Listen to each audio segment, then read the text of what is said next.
What is up, my friends? You are very welcome along to our Fulham preview here on Anfield Agenda. As always, I'm going to go through giving you my thoughts ahead of the game, my starting 11 prediction, my score prediction, but of course, I do want to know your thoughts. So feel free to let me know in the comment section if you agree or disagree with my team selection and my score prediction. Drop a like on the video if you enjoy it, and of course, we would love you to hit that subscribe button.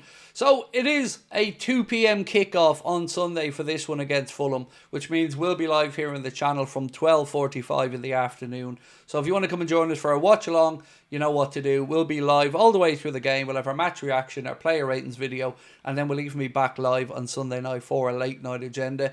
Until then, well, let's start off with a bit of an update around the injury situation. Conor Bradley could be part of the matchday squad, but I don't think he'll be fit enough to start the game.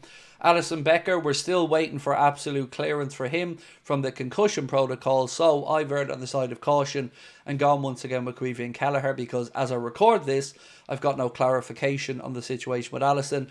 On top of that, we know Trent Alexander-Arnold and Joe Gomez will also be unavailable, and Tyler Morton is the only other Liverpool injury that we are aware of. So, ladies and gents, with that in mind, let's first have a little look, a bit of a fact file on our opponents, and then we'll have a look at their form and, of course, our recent head-to-heads.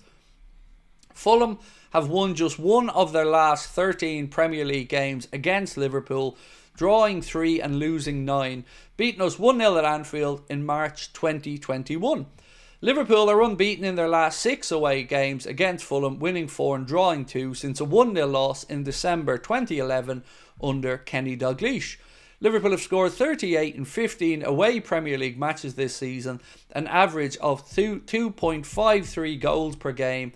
That is their joint best in a top flight season, also scoring at the same rate in 13-14. Obviously, we want a different outcome to the end of the season from that one. Let's have a look now at our head-to-head and, of course, Fulham's recent form. So as you can see, last game of the Premier League this season was Liverpool 2, Fulham 2. And of course, we don't want a repeat of that. We do want to get the victory at Craven Cottage. Last season, it was Fulham 1, Liverpool 1, and Liverpool 2, Fulham 1. So generally, fairly close games between the two clubs. Their recent form, well, as you can see, it's a bit of a mixed bag.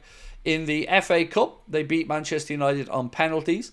In the Premier League, they lost 2-1 at the Amex to Brighton. Then they had a win at home against Spurs by 2-0. They were defeated by 3-0 by Crystal Palace in the FA Cup. And then, of course, they lost 2-1 to Arsenal in the Premier League. So, as you can see there, ladies and gentlemen, a bit of a mixed bag for Marco Silva's men, but I'm not expecting it to be an easy game by any stretch of the imagination. They are a very good side and cause us problems when we play them. So, what have I gone for with regards to my predicted 11 going into this one? Well, as always, we'll start with the goalkeeper and the centre-backs.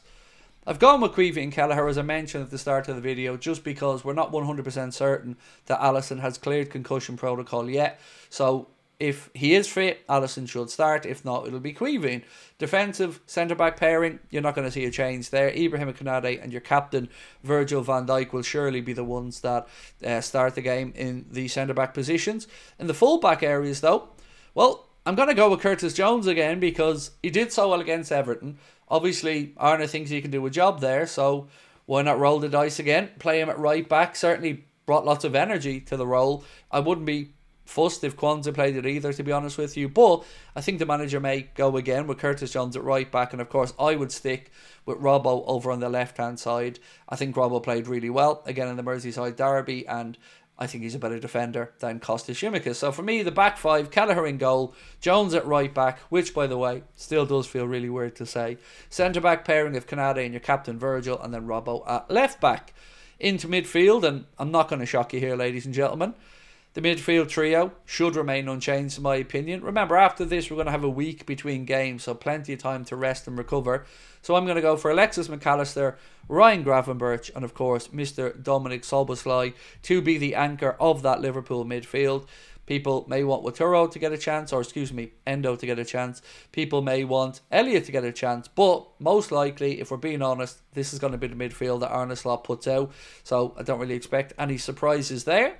Coming into the forward line though, and well, it does get a little bit more difficult when we start looking at the top end of the pitch, because of course all of my wants and desires are going to be for Chiesa to get a run out. You guys probably the same, but we've seen Arne Slot doesn't really like the idea of playing them, does he? So, in the wide areas, going to go for Mohamed Salah, of course, on the right-hand side, and hopefully Mo can get back to goal-scoring ways and impacting the games in a way that we know he's more than capable of.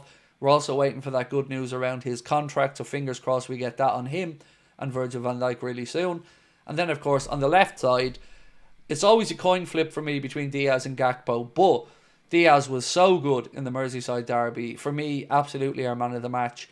I can't not play him. So for me, it'll be Lucho on the left, Mohamed Salah on the right, and then in the centre, again, you could make the argument to push Lucho centrally, even to put Cody Gakpo centrally, but if we're being honest with ourselves, it's more than likely going to be Diogo Jota. So whatever my wants or desires are, this is what I think is the 11 that will start the game. So to run through them once again, Queevy and Kelleher in goal, Curtis Jones at right back, Robbo at left back, Ibrahim Konate and Virgil van Dijk in the centre back positions, a midfield of Gravenberch, McAllister and Szoboszlai, and then up top I'm going for Salah on the right, Diaz on the left, and Diogo Jota through the centre. And if Diogo does play, fingers crossed that he can again score like he did in the Merseyside derby.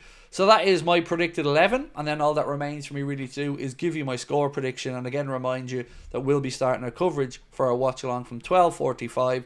So the last bit, ladies and gents, the score prediction.